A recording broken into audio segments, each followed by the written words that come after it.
Aliens laughed at the fat human in a Santa costume until he gave the alien Prince the best gift. Before we dive into this story, drop a quick hi in the comments and tell me where you're watching from. It really helps support the channel. The Galactic Winter Festival was the most prestigious cultural event in the known universe, held once every 10 cycles on the neutral grounds of Station Harmony. Ambassador Ethan Cole stood in the staging area, adjusting his red velvet suit and synthetic white beard, fully aware that he looked absolutely ridiculous by every conceivable standard. The staging area buzzed with delegates from hundreds of worlds, each preparing their cultural presentations. The Valorans polished their crystalline armor that sang with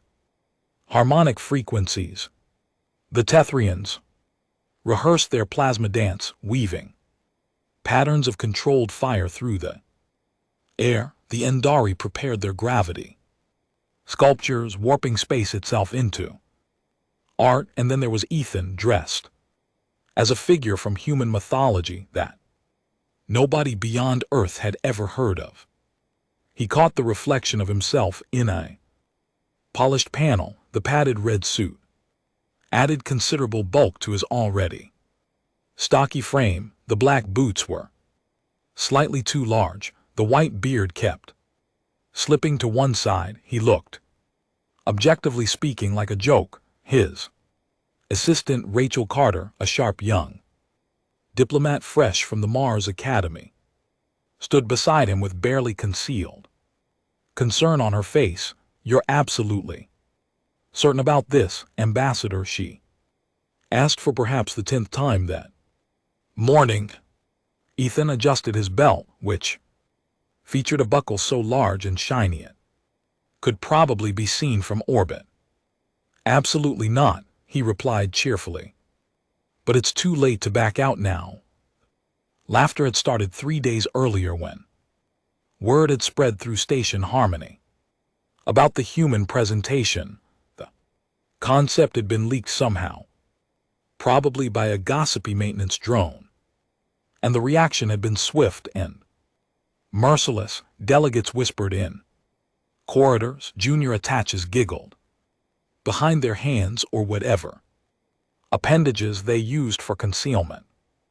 Even the usually stoic Kandar delegation had been seen making what passed for amused gestures among their kind. Most vocal criticism came from the Vraxian contingent. The Vraxians were a proud warrior race, tall and imposing, with scales that shifted colors to reflect their emotions. They took the Winter Festival very seriously, seeing it as an opportunity to demonstrate cultural superiority. Their leader, Commander Thaxer, had made his opinions abundantly clear. Ethan had encountered him in the diplomatic lounge the previous evening. Thaxer's scales had been shifting between orange and yellow, the Vraxian equivalent of barely suppressed laughter. "I have heard about your presentation, human," Thaxer had said, his voice a deep rumble that turned heads across the lounge. "You plan to dress as an obese elder in primitive fabrics and distribute trinkets. This is how Earth chooses to represent itself." "It's a tradition," Ethan had replied mildly. "We take our traditions seriously." Thaxer's scales had flashed bright yellow. "We take cultural integrity seriously. The Vraxians will present the ceremony of ascension, a ritual dating back 12,000 of your Earth years, and the humans will present what did I hear it called? A fat man who breaks into dwellings through ventilation systems. He slides down chimneys actually, and he's called Santa Claus, St. Nicholas, Father Christmas. Goes by a lot of names." The warriors' scales had shifted to a deep crimson, the color of utter disdain. "Your species was invited to this festival as a courtesy as newcomers to the Galactic community. I see now that invitation was premature. You lacked the cultural depth necessary for this gathering. Ethan had simply smiled and sipped his drink, gesture that seemed to infuriate even more. The commander had stalked off, his scales rippling with irritation, but the Vraxians weren't Ethan's primary concern. His focus was on the guest of honor, Prince Kellen of the Meridian Collective. The young prince, barely into his adolescence by Meridian standards, was the reason Ethan had pushed so hard for this particular presentation. Despite all the mockery, Prince Kellen was dying. The medical details were complex, but Ethan had read every report he could access. The prince suffered from a degenerative neural condition that had baffled the best medical minds in the collective. He had perhaps 6 Earth months remaining. His father, Emperor Valor, had brought him to the festival as one last experience of joy and culture before the inevitable. Ethan had seen hollows of the prince. He was small for a Meridian, with the characteristic blue-gray skin and large expressive eyes of his species. In every image, those eyes held a sadness that cut straight to Ethan's heart. The boy was only 13 cycles old, roughly equivalent to a 9-year-old human child. Rachel touched his arm, bringing him back to the present. They're calling for us, Ambassador. We're up next. Ethan took a deep breath and picked up the large red sack he prepared. It clinked and rustled with its contents. Showtime. They walked toward the grand auditorium, passing other delegates who made little effort to hide their amusement.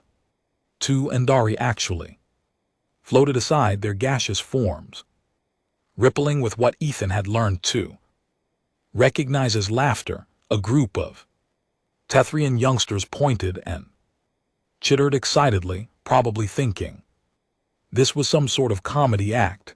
The auditorium was magnificent, a vast space that could accommodate thousands of beings in various atmospheric conditions. Specialized zones maintained different environments separated by nearly invisible force fields. The stay at the center was designed to be visible from all angles, surrounded by rising tiers of seating that spiraled upward and outward. Every seat was filled. The winter festival drew enormous crowds, and everyone wanted to see what absurdity the humans would present.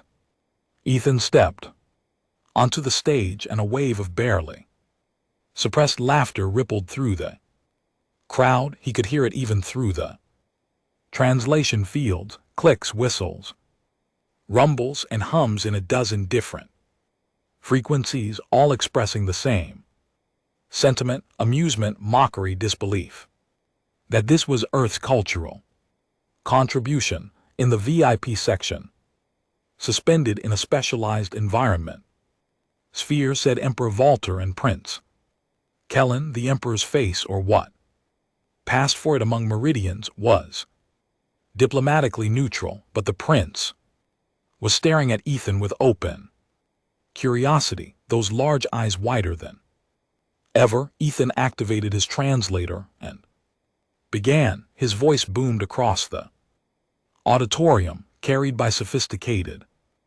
audio systems that rendered it appropriately for each species present. Greetings to the assembled cultures of the galaxy.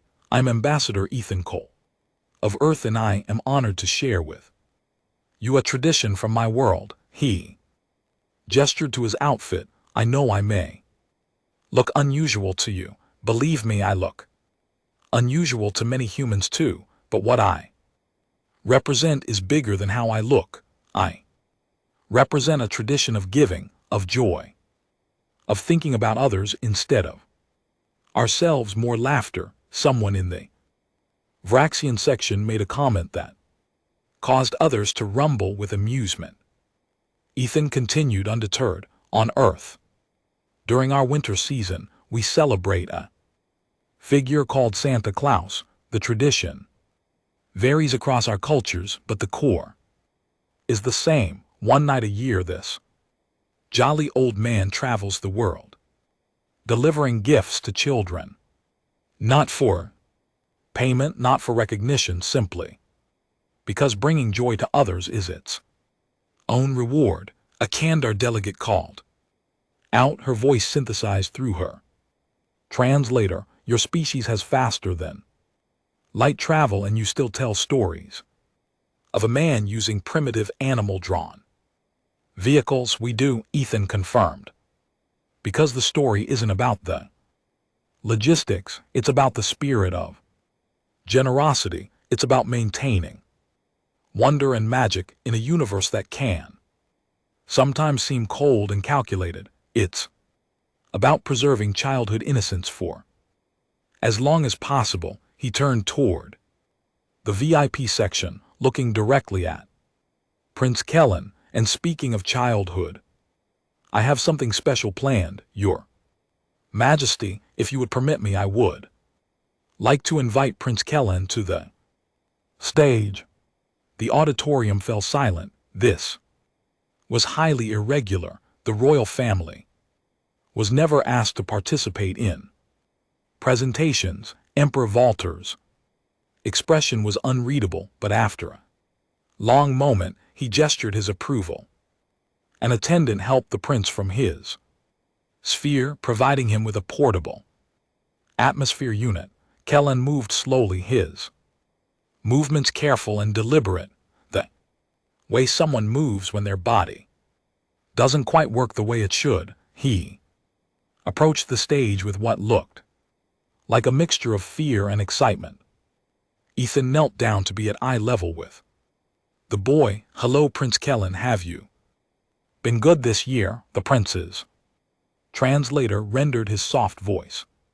I have tried to be, though I have been angry sometimes at being sick, at not being able to do things other children do. Ethan nodded solemnly. That's understandable. Being angry about unfair things doesn't make you bad, it makes you honest, and Santa appreciates honesty. He reached into his sack. Now, I happen to know that you've been very good, so I have some presents for you. The word presents was translated, but seemed to confuse the boy. Ethan pulled out the first item, a carefully wrapped package. Open it. Kellen's thin fingers fumbled with the wrapping. His people didn't use decorative coverings for items. The concept was foreign, but he managed to tear through the paper, revealing what was inside. A book, but not just any book. This is a collection of Earth's greatest children's stories. Ethan explained. Tales of adventure, magic, friendship, and hope. I had it specially printed with pages that won't degrade in your atmospheric conditions. And the text is in your language. There are stories here about children who overcame impossible odds, who found courage they didn't know they had, who made true friends in the unlikeliest places. The prince held the book reverently, his large eyes scanning the colorful cover that showed a young human child riding a dragon. His fingers traced the embossed title. Ethan pulled out another package. And this is something we call a snow globe. He shook the sphere. An artificial snow swirled inside, settling around a tiny scene of a human village in winter. On Earth, many children believe Santa lives at the North Pole, in a land of ice and snow. This is what that looks like. When you shake it, you make your own little snowstorm. Kellen shook the globe carefully, mesmerized by the swirling particles on his home world, the Meridian Collective's core planet. Weather was carefully controlled. Natural phenomena like snowstorms were. Things of distant history, a small sound. Escaped him, something between a gasp and a laugh. The audience was quieter. Now watching intently, Ethan continued, pulling items from his sack, a stuffed toy in the shape of an earth bear, soft and huggable, designed to provide comfort, a puzzle box that would challenge the prince's obviously sharp mind while he was confined to bed. Music player loaded with gentle earth melodies, everything from classical symphonies to soft acoustic songs that might ease pain and help him sleep. And then Ethan pulled out the final gift. It was larger than the others, a carefully sealed container. This one is special. Prince Kellen, inside this is something called a terrarium. It's a tiny ecosystem from Earth, completely self-contained. There are plants, insects, even a small water cycle. It's a little piece of my world that you can watch and care for, living things that will depend on you. Why does that matter? The prince asked, his voice barely above a whisper. Because Ethan said gently, when we care for other living things, we're reminded that life is precious, that every moment matters, that even small creatures have their place in the universe and deserve kindness. And sometimes when we're going through hard times, helping something else helps us too. He paused, then added in an even softer voice, I know you're sick, Kellen. I know it's scary and it's not fair, but I want you to have these things because you deserve joy, you deserve magic, you deserve to be a kid, not just a prince or a patient, just a kid who gets presents from Santa. Kellen looked up at him, and there were tears forming in those large eyes. Meridians could cry, Ethan knew from his research. They rarely did in public, but the prince's face was wet with tears that sparkled strangely under the stage lights. Nobody ever, he started, his voice breaking, nobody treats me like a regular child anymore. They treat me like I'm already gone, like I'm fragile, like I'm just a sad story. Ethan felt his own eyes burning. Well, Santa doesn't care about sad stories. He cares about good kids who deserve presents, and you, Prince Kellen, have been very, very good. Prince threw his arms around Ethan, the portable atmosphere unit worrying to adjust. Ethan hugged him back, this dying child from a world he'd never seen, and felt the boy's small body shaking with sobs. The auditorium was completely silent now, not a whisper, not a movement. After a long moment, Kellen pulled back. Can I? He hesitated. Can I tell you what I really want, what I wish Santa could bring me?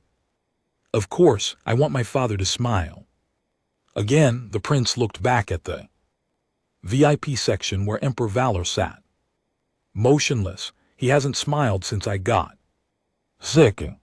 He tries to be strong for me, but I can see how sad he is. I want him to remember how to be happy, even if I don't, even if I'm not here anymore. Ethan's throat was tight. He glanced at the Emperor and saw that the powerful leader of the Meridian Collective was completely still, his face unreadable, but his body language screaming of barely contained emotion. That's the most selfless wish I've ever heard, Ethan said. But here's what Santa knows that maybe you haven't learned yet. Your father will smile again because of you. Maybe not today or tomorrow, but every time he remembers these moments, every time he thinks about how brave and kind his son was, he'll smile. You're giving him that gift right now just by being who you are. Kron nodded slowly, processing this. Then he looked at the pile of gifts. Can I take these back to show my father? Absolutely. There Yours, as attendants came to help gather the gifts and escort the prince back to his seat. Kellen turned back one more time. Ambassador Cole, thank you. I believe in Santa now. Ethan watched him go, then turned to face the audience.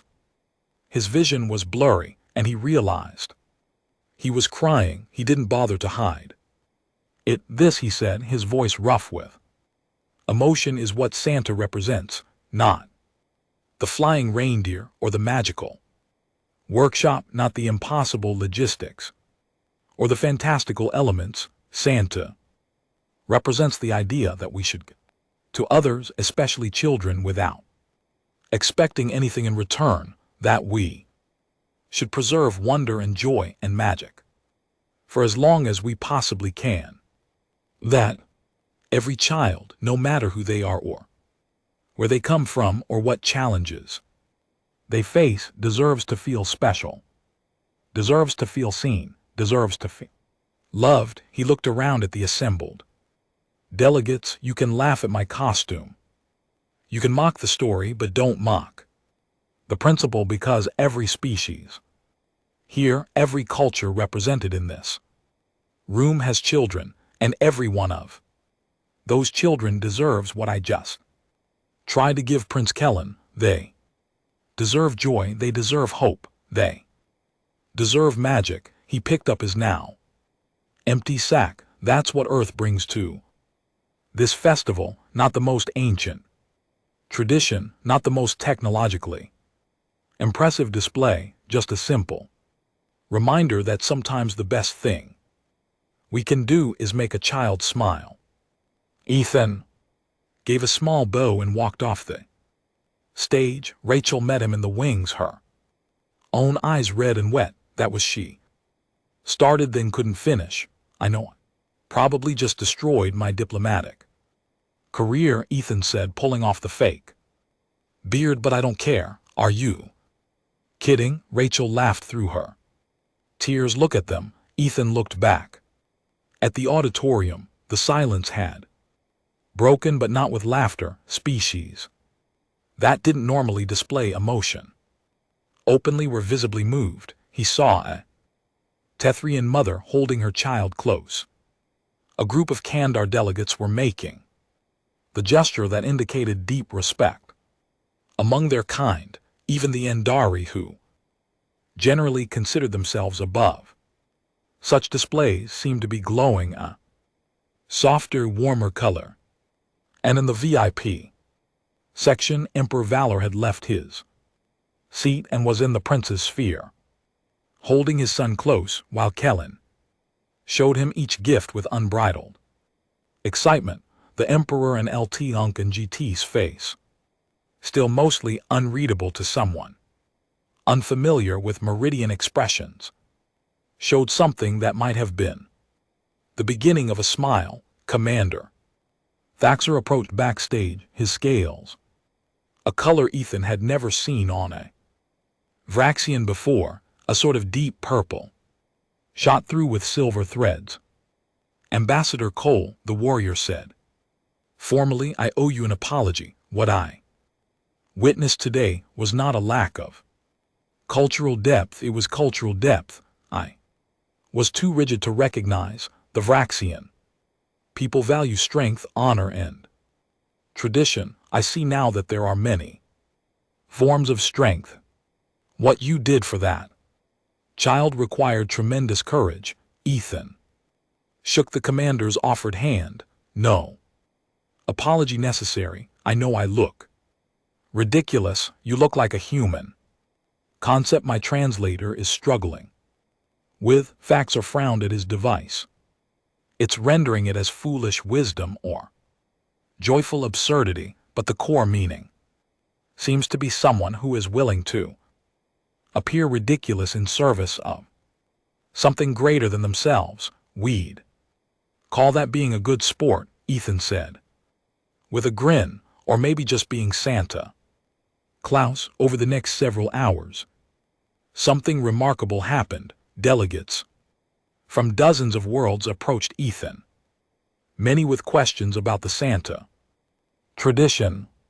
But more significantly, many wanted to tell him about their own cultural practices around gift-giving, around celebrating children, around preserving innocence and wonder. A Tryon elder explained their festival of first flames where adults would create small, safe fires for children to play with, teaching them about both the power and responsibility that came with growing up. An Nari philosopher discussed their floating day when youngsters were allowed to experience zero gravity as a rite of passage. A Kandar mother described their naming ceremony where the entire community would present a child with gifts representing the traits they hoped the child would develop. Each culture had something, some tradition, some practice, some way of honoring their young. Ethan realized that what he tapped into wasn't uniquely human at all. It was universal. Every intelligent species, no matter how different their biology or history, eventually developed ways to celebrate and protect their children. They just expressed it differently. The next morning, Ethan received a formal invitation to meet with Emperor Vitor. He was escorted to the imperial suite by Meridian guards, who treated him with surprising difference. The suite was magnificent, adapted to Meridian atmospheric requirements, but featuring viewport windows that showed the majesty of the surrounding star system. Emperor Valor stood by one of these windows, his back to the door.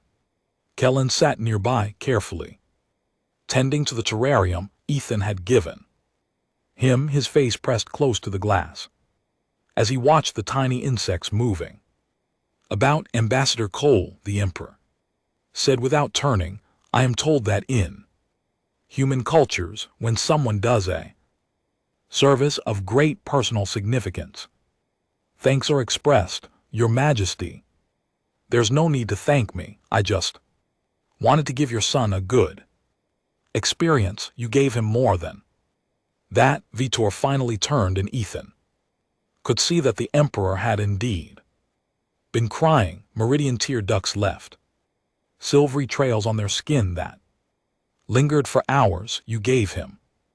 Normally, you treated him like a child, not a tragedy waiting to happen. Do you know how rare that has become? I can imagine. Can you?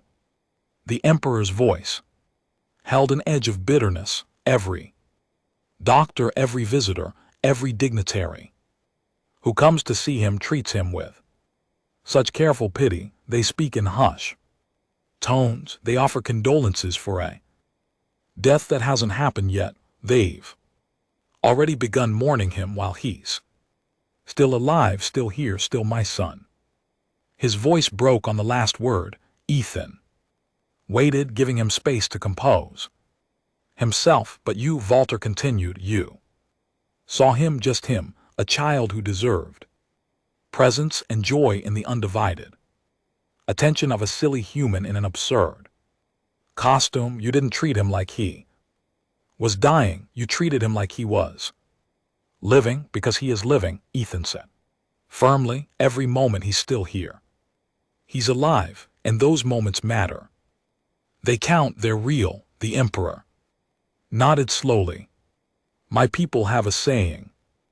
Roughly translated, it means the brightest stars burn briefly. We say it about those who die young, as if their brief time somehow makes them more special, more intense. I have always hated that saying. It's cold comfort to tell a parent their child is a bright star when all they want is more time. Ethan moved to stand beside the emperor.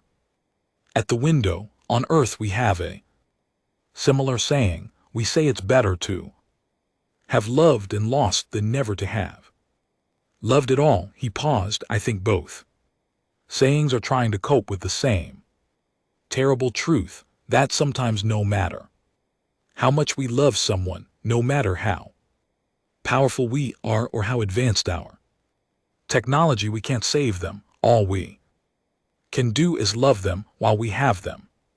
And give them snow globes, Vitor said, with what might have been the ghost of a smile. And give them snow globes, Ethan agreed. Your Majesty, can I ask you something? Of course. What makes Kellen happy? Not what made him happy before he got sick. What makes him happy now? Today, the Emperor thought for a long moment. He loves stories. He always has. Even now, weak as he is, he'll listen to tales for hours, adventure stories, especially stories where the hero goes on impossible journeys. Then tell him stories, Ethan said simply, every day. Tell him about the history of your people. Tell him about your own childhood. Make up ridiculous adventures where he's the hero. Let him dictate stories to you. Fill his remaining time with so many stories that he'll never run out of things to dream about.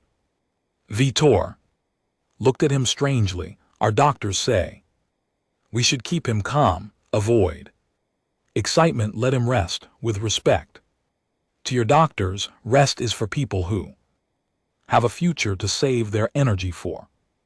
Cowan doesn't have that luxury, so fill his days with as much life, as much excitement, as much joy as his little body can handle. Let him be exhausted from happiness, not from boredom. The Emperor was quiet for a long time.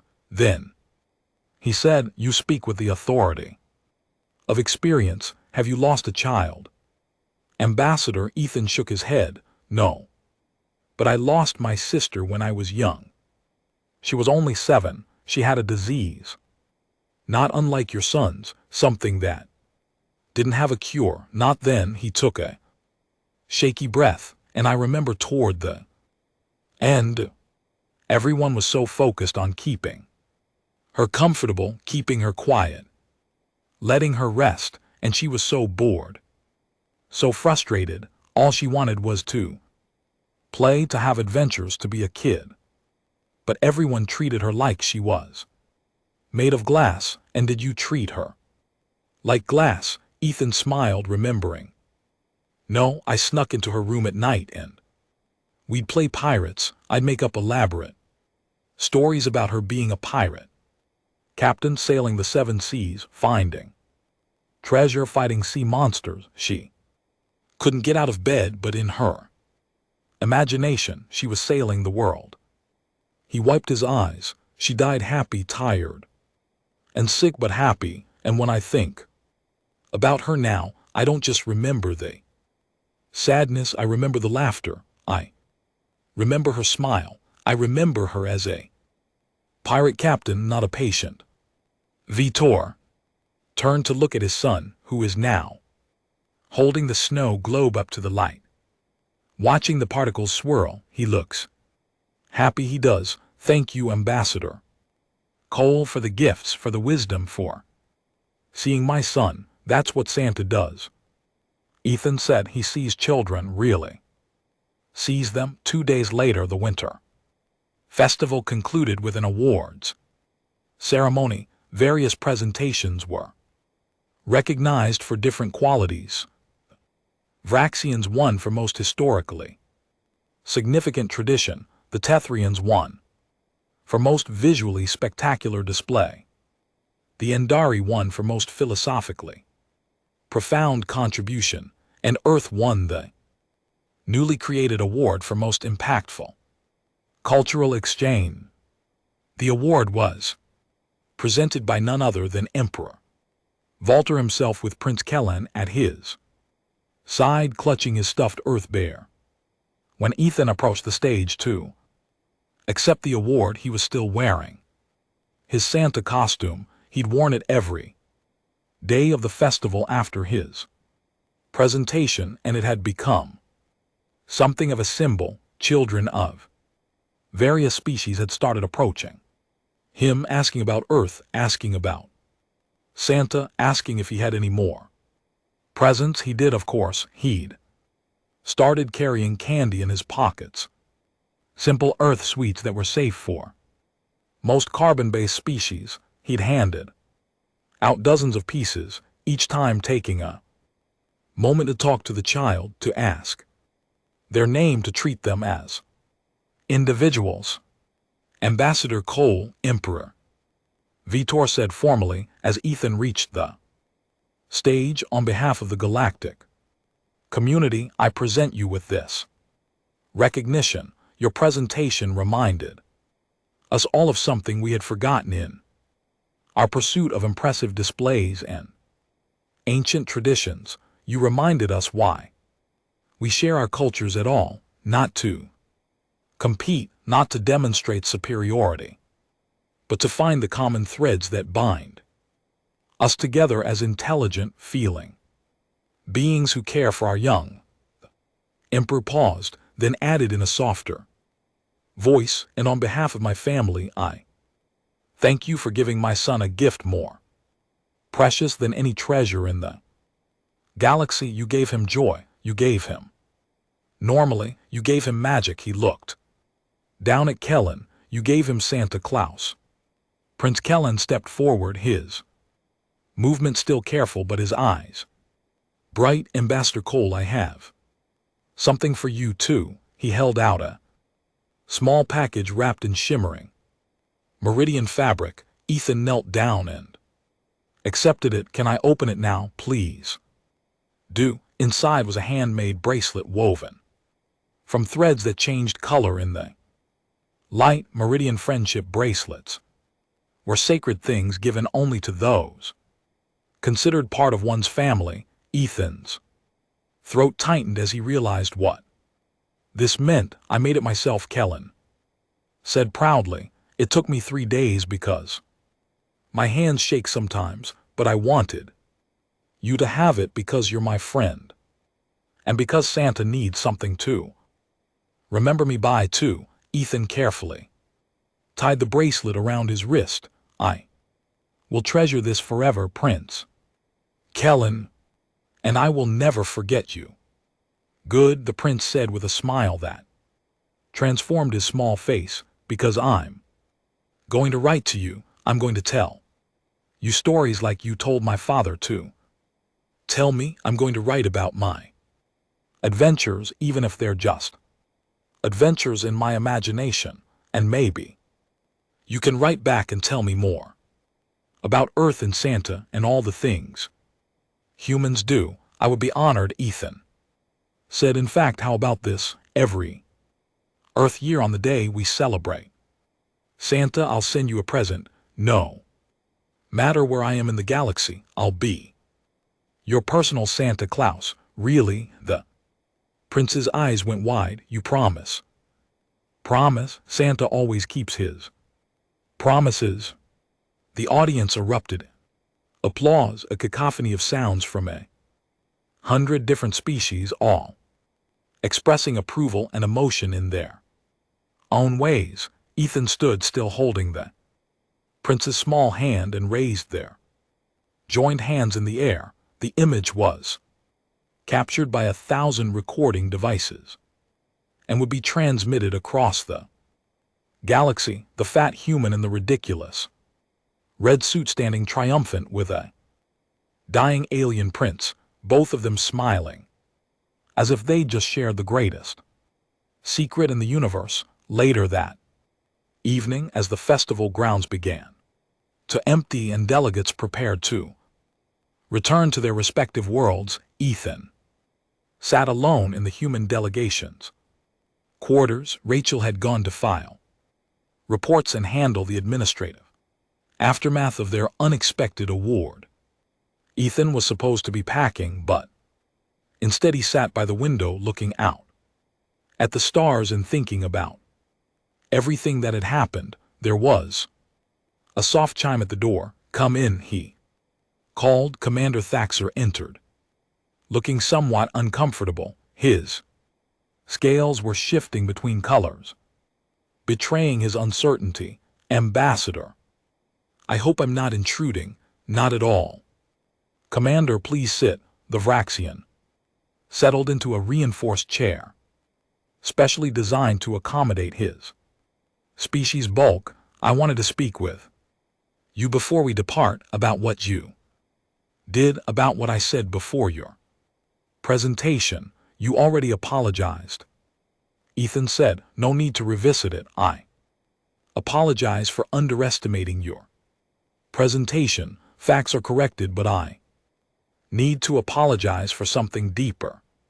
For my rigidity, for my assumption that strength only looks one way, for my belief that cultural value could be measured by age and tradition alone. He leaned forward, his scales settling into a steady deep blue. I have 3 children, Ambassador, 2 sons and a daughter. They are all young by Vraxian standards, still learning our ways, and watching you with Prince Kellen, I realize something. I have been so focused on teaching them to be strong, to be warriors, to uphold our traditions, that I have forgotten to simply play with them, to be silly with them, to give them joy without purpose or lesson attached. It's never too late to start. Ethan said gently, isn't it? I am a military commander. I have responsibilities. I have a reputation. I cannot simply appear before my children in a costume and hand out trinkets. Why not? Faxer's scales flashed with surprise, because it would be undignified, because it would undermine my authority, because it would be. He struggled for the word foolish. Ethan smiled. Let me tell you something about human parents, Commander. The best ones, the ones kids remember most fondly, are willing to be foolish. They dress up for costume parties. They make silly voices. When reading bedtime stories, they dance ridiculously at weddings. They embarrass themselves in public because making their kid laugh matters more than maintaining dignity. But I am a military leader. My people look to me as an example of Rixian strength. And what's stronger, maintaining a rigid image or loving your children enough to risk that image? Ethan asked. Your kids won't remember you being dignified, Commander. They'll remember you being present, being engaged, being theirs. Faxer sat in silence for a long time, processing this. Finally he stood. You have given me much to think about, Ambassador. Perhaps the human Santa tradition is not as foolish as I initially believed. It's completely foolish, Ethan said with a grin. That's the point. Being a good parent sometimes means being willing to look foolish. After left, Ethan finally began packing. He carefully folded the Santa suit, running his hand over the red velvet. It had been his father's suit, worn by him every Christmas to hand out presents at the local children's hospital. When his father had died 5 years ago, Ethan had inherited the suit, along with a letter explaining the importance of carrying on the tradition in whatever way he could. His father had never met Ethan's sister. She died long before his father remarried and had Ethan, but his father had known about her, known about those pirate adventures, and he'd understood what Ethan had learned at such a young age, that sometimes the best gift you can give is your time, your attention, and your willingness to be present in someone else's joy. Ambassador Cole. Rachel's voice came through the comm system. You have an incoming transmission. It's flagged as urgent. Patch it through. The screen flickered to life, showing a Meridian medical officer. Ambassador, I'm sorry to contact you so late, but Emperor Valor wanted you to know immediately, he said. You want to hear this? Ethan's heart dropped. Is it Kellen? Yes, sir. The officer's face, difficult to read as always, seemed to show something like wonder. We ran another neural scan this evening, standard protocol, but the results were unexpected. What do you Mean the degeneration has stopped. Completely stopped. We've run the scan 3 times to confirm there's even signs of minor regeneration in some areas. It's not a cure, Ambassador. He's not suddenly healthy, but the progression has halted where we expected him to have mere months. He may now have years, perhaps many years.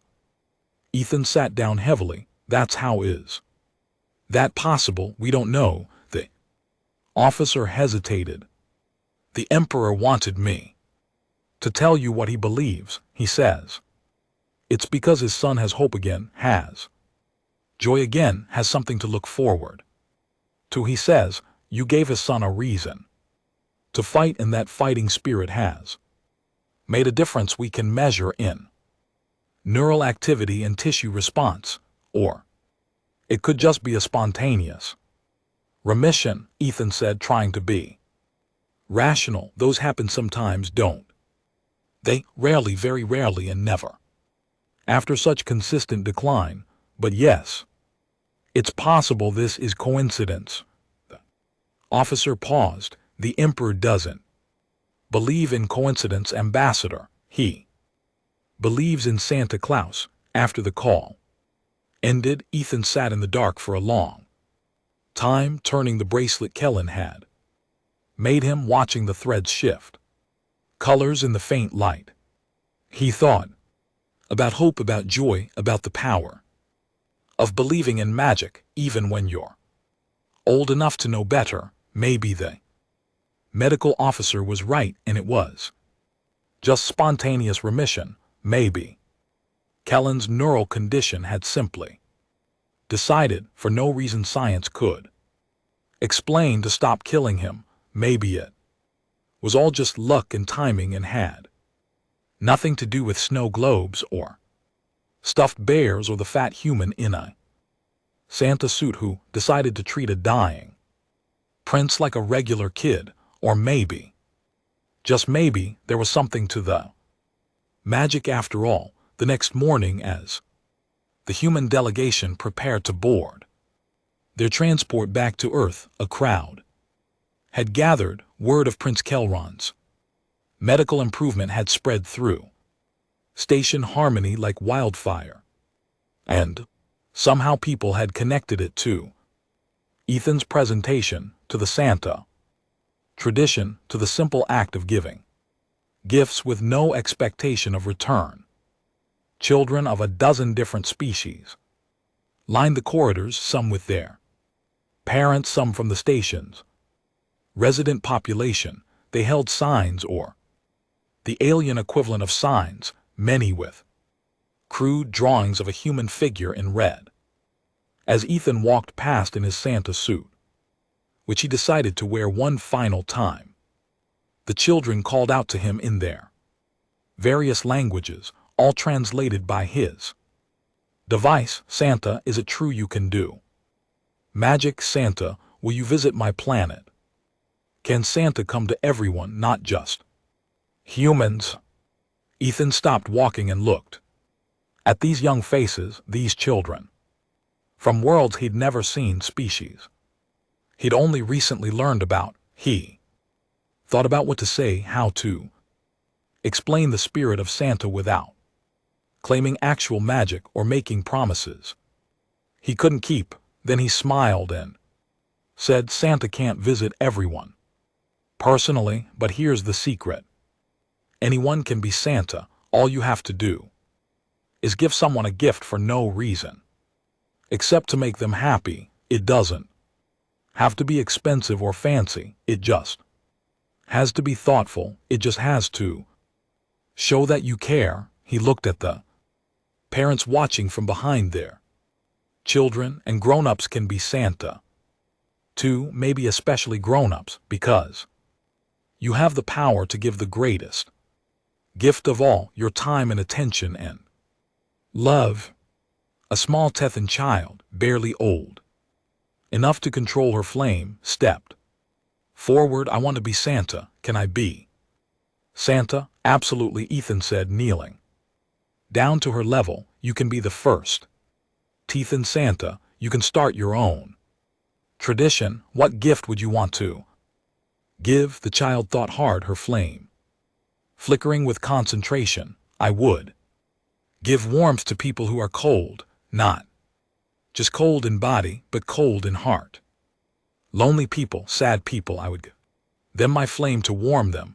Ethan felt tears prick his eyes again. That's perfect. That's exactly what Santa would do. One by one, children stepped forward with ideas. A Kandar child wanted to give music to people who couldn't hear well, and Andari wanted to give beauty, creating gravity sculptures for hospitals and care facilities.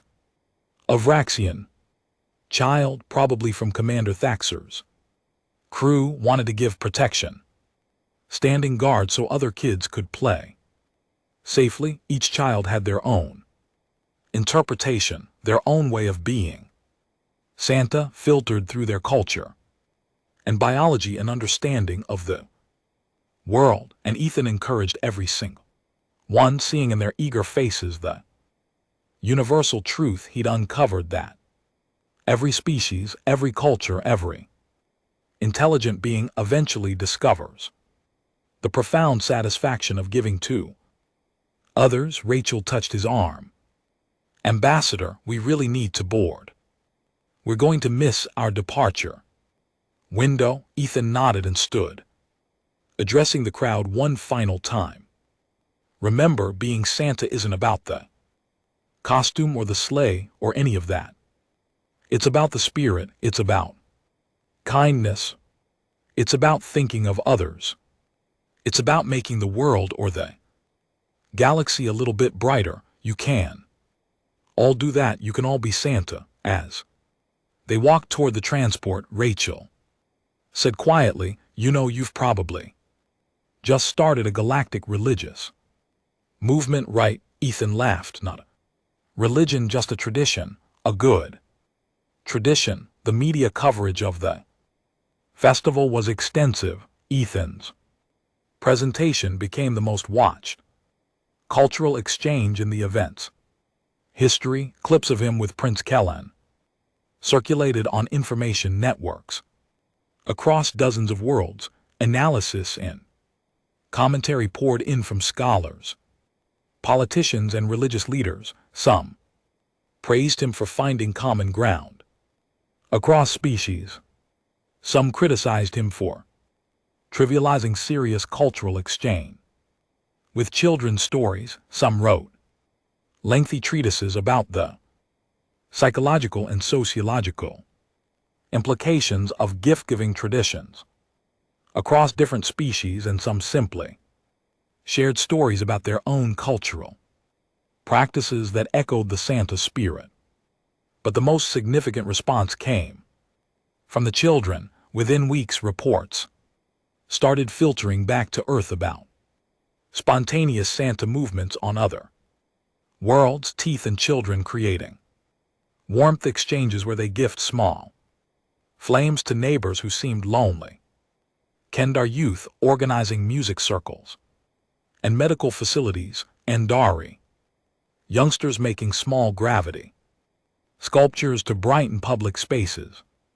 Vraxian children taking shifts as voluntary guards at playgrounds and schools, ensuring safe play. It wasn't uniform, it wasn't organized, but it was spreading. This idea that young beings could make a difference through small acts of kindness and generosity. Adults watched, bemused at first, then increasingly moved. Some joined in, some started organizing and supporting these efforts. Some created formal programs around the concept. Commander Thaxer sent Ethan a message 6 weeks after the festival. It was a video of himself standing in what appeared to be his family quarters, wearing something that looked like armor but was clearly decorative rather than functional. His scales were a warm orange, indicating happiness and affection. His 3 children surrounded him, laughing as he told them an exaggerated story about a great Freyan warrior who traveled the Galaxy giving gifts of strength and courage to young warriors, you're foolish. Wisdom has infected my house, ambassador. Faxer's message read, my dignity is destroyed, my children now expect absurdity and playfulness, they demand stories every night, they have enlisted me in their protection gift program, standing guard at their education center. I'm a commander reduced to watching younglings play, and I have never been happier. Thank you for showing me strength I didn't know I lacked. Emperor Walter's updates on Prince Kellen came regularly. The boy was thriving in ways that baffled his medical team. He wasn't cured. They emphasized the condition was still there, still a threat, but it was dormant, sleeping, and Karen was living. The prince sent Ethan letters, long, rambling messages filled with stories about his adventures in imagination, about the books he was reading, about the terrarium and how he'd learned the names of every insect, about the snow globe that sat by his bed and how he'd shake it every morning to start his day. With a little bit of earth magic, Ethan wrote back every time, long responses filled with encouragement and new stories. He sent more gifts for various human holidays, each time choosing things that would spark Kellen's imagination or bring him comfort. Kaleidoscope, a music box, a set of smooth river stones that fit perfectly in a small hand. Simple things that meant you're seen, you're valued, you matter. On the first anniversary of the winter festival, Ethan received an invitation to return to Station Harmony for a special ceremony. The Galactic Council had decided to make the Santa tradition an official part of future festivals. They were creating the Santa Pavilion, a space where any species could share their own gift-giving traditions, where children could meet and exchange ideas about generosity and kindness. They wanted Ethan to officially open it. He almost declined.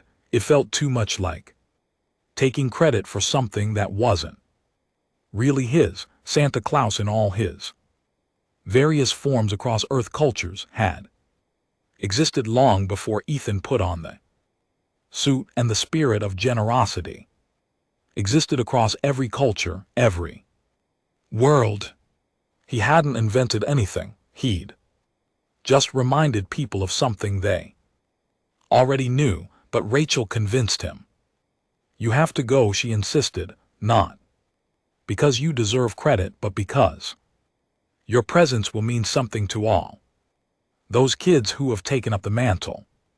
You'll show them that adults take their efforts seriously, that gift-giving and kindness aren't just childish things to be outgrown. So Ethan returned to Station Harmony once again, wearing the red suit, once again looking absolutely ridiculous by any objective standard.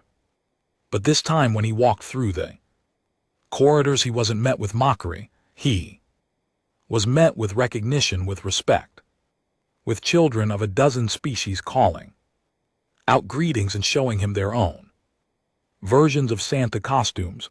The Santa Pavilion was beautiful, a sweeping space decorated with representations of gift-giving traditions from hundreds of worlds. There were displays showing the Tethrian festival of first flames, the Andari floating day, the Kandar naming ceremony, and right in the center, given pride of place, was a recreation of a human living room at Christmas, complete with a decorated tree, stockings hung by a fireplace and wrapped presents. Underneath, Prince Kellen was there for the opening, standing at his father's side. He'd grown in the past year, gotten stronger. He still moved carefully, still tired easily, but there was life in his eyes that hadn't been there before. When he saw Ethan, he broke away from his father and ran. Actually, ran across the pavilion floor. Santa, you came, you really came.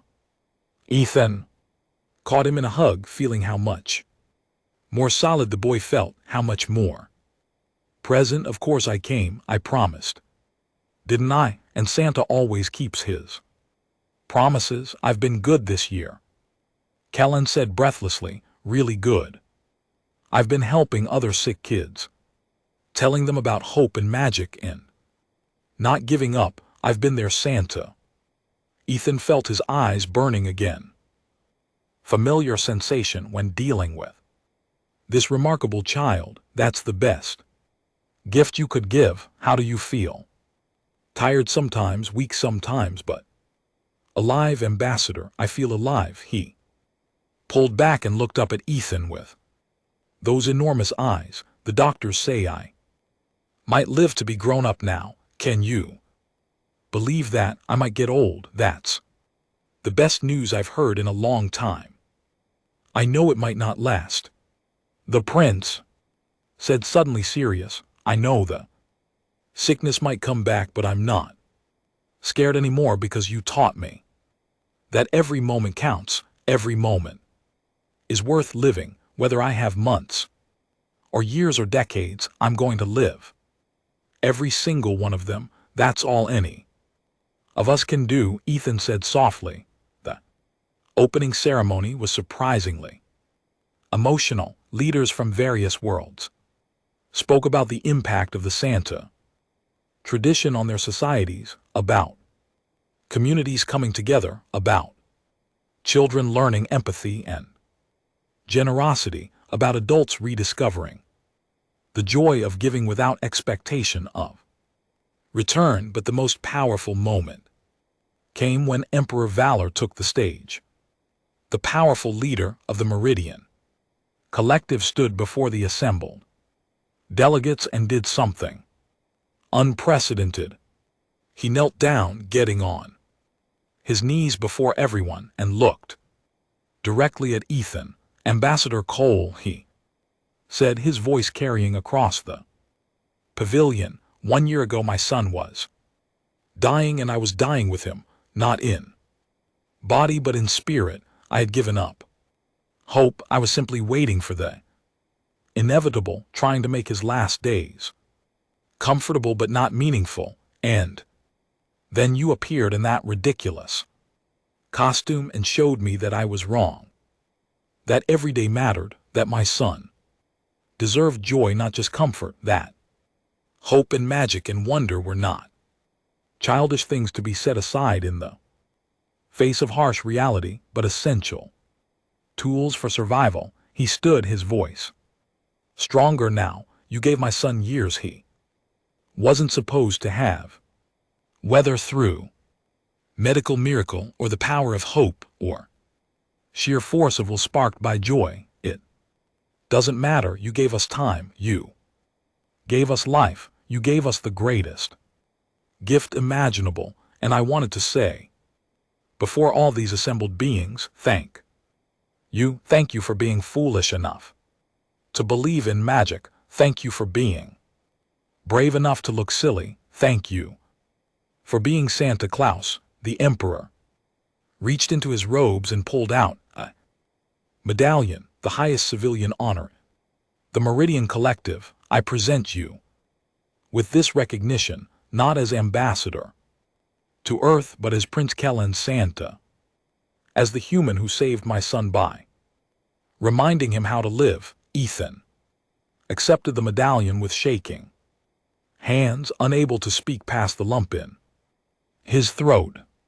When he finally found his voice, he said, I don't deserve this, Your Majesty. I just gave some presents to a child. You gave hope to a dying boy. And his father, Vitor, said, you reminded an entire galaxy that kindness matters, that generosity matters, that taking the time to make someone smile matters. If that doesn't deserve recognition, I don't know what does. That evening, after the official ceremonies ended, Ethan found himself sitting in the recreated human living Room in the pavilion, surrounded by children from dozens of worlds. They sat in a circle around him, some on the floor, some floating, some perched on specialized furniture for their particular biology. Tell us a story. Santa, a young Andari, said, tell us about Earth Christmas. So Ethan did. He told them about snow falling gently on quiet streets, about families gathering together to share meals and exchange gifts, about children waking early to find presents under trees, about the belief in magic that persisted despite all logic and reason, about the joy of giving to others and seeing their faces light up with happiness. And as he spoke, he watched these young faces from alien worlds hang on every word there. Eyes wide with wonder, he saw how the story transcended species and biology and culture, how the fundamental truth of it, the core message of love and generosity and hope, resonated with everyone regardless of where they came from. When he finished, a small Vraxian child raised her hand. Santa, is it true that Christmas only happens once a year? On Earth, that's right. One day a year. We celebrate. That seems sad, the child said. Why not celebrate being nice to each other every day? Ethan smiled. You know what? You're absolutely right. We should, and maybe that's the real magic of Santa, not that he comes once a year, but that he reminds us to carry that spirit of generosity through all the other days too. Another child spoke up. I'm going to be Santa every day. I'm going to find one person every single day and give them something, even if it's just a smile or a kind word, because everyone deserves to feel special. That's perfect, Ethan said. That's exactly what the world needs. What the galaxy needs, more every day. Santa, more people choosing kindness. More beings deciding that making others happy is worth the effort. As the children dispersed, returning to their parents or guardians, Prince Kellen lingered behind. He approached Ethan, slowly, holding something carefully in his hands. I made you something, the prince said. It took me all year. Well, me and my father together, we worked on it. He held out a small sculpture exquisitely crafted from some material that seemed to shift between states, solid and liquid and gaseous all at once. It depicted a human figure in a flowing coat surrounded by children of various species, all reaching toward him with expressions of joy and wonder. It's beautiful, Ethan whispered. Kellen, this is incredible. It's us, the prince explained. The Santa pavilion, but also every moment like this. Every time someone shares kindness, every time someone gives a gift for no reason except love. That's what you taught me, Ambassador, that these moments are real, they matter. They're worth preserving. Ethan took the sculpture carefully, feeling its strain, texture, watching the way it seemed to glow with an inner light. I will treasure this forever, good, Cowan said, because I'm going to keep making them. Every year, I'm going to make a new one, showing different moments of Santa spirit from around the galaxy, and someday when I'm old, they'll fill a whole gallery, the gallery of giving. I'll call it a place where people can remember that kindness matters. That sounds like a wonderful dream. It's not a dream, Ambassador, it's a promise. Just like you promised to be my Santa.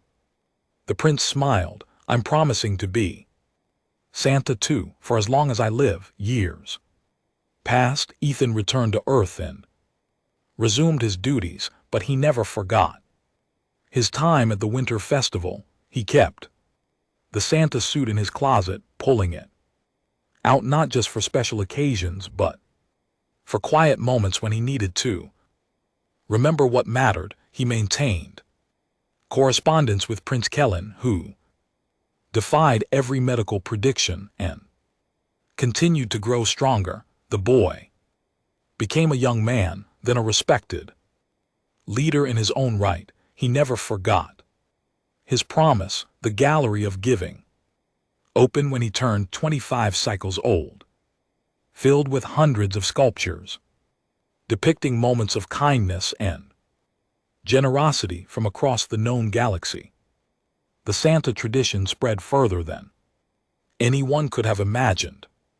It wasn't universal, not every world or culture adopted it, but enough did that it became recognized throughout the galactic community as a symbol of cross-species goodwill. Diplomatic missions started, including cultural exchange programs specifically designed around gift-giving traditions. Medical facilities incorporated gift and visitation programs modeled after the Earth Christmas tradition. Schools taught about the importance of generosity alongside other core values.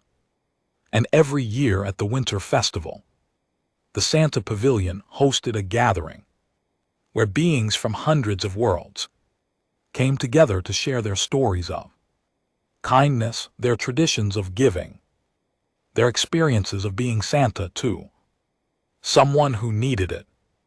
Ethan attended when he could, always in his red suit, always ready with a pocket full of earth candies to hand out to children. He watched with quiet satisfaction as the tradition he'd carried from his father, who'd carried it from the broader human culture, who developed it over thousands of years of learning how to be good to each other, spread across the stars. He never claimed credit for starting a movement. He always maintained that he'd simply reminded people of something they already knew, but those who'd been there, who'd seen him kneel before a dying prince and offer him joy instead of pity, who'd watched him face mockery with a smile and persist in his mission of spreading kindness. They knew better.